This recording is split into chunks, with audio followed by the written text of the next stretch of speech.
Hello everybody, welcome back, and I hope you all had an excellent holiday season, whatever you were celebrating.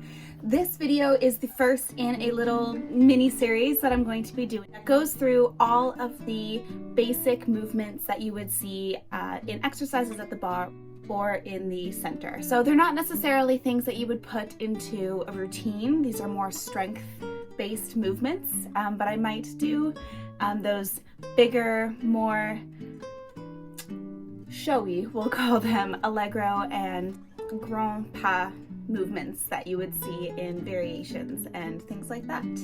So I'll be putting up about 2 or 3 videos per week depending on the difficulty of the movement. We'll go from the beginning of a bar to the end, and then we'll do steps that are more seen in the center, like your allegro and pirouettes and things like that, as well as some helpful hints, common faults, and other ways that you can go about training these movements. If you're a beginner to ballet, start at the front, this video, and if you wanted to just hop in to get extra clarification on a movement, if you're in one of my classes and I didn't quite do my job in explaining it, then you can just hop forwards to the move that you need. As always, put any recommendations for videos or anything onto this one and I'll get to them as soon as I can. Here we go. Hello and welcome to mini movement number 1. Today we are going to go through a demi-plie in first position as well as a grand plie in first position, which are going to function the same as your pliés in 3rd, 4th, and 5th position.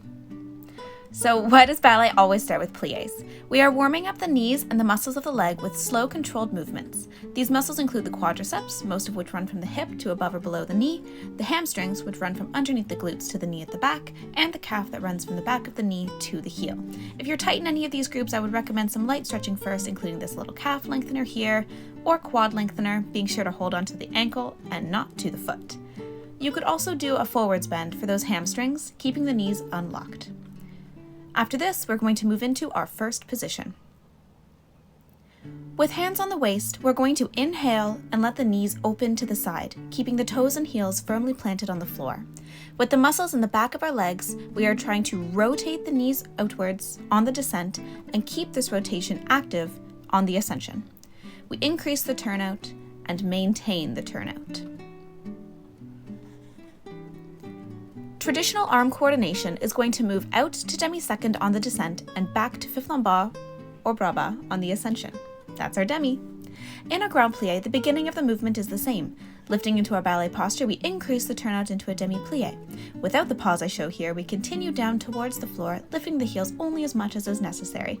Ensuring we pause before the bottommost point, where the knees feel as though they drop, we press through the heels back into the floor, coming through a secure demi-plie, continuing to standing. With this arm coordination, we move down into our bras bas or up into first and open again to second. And there you have it.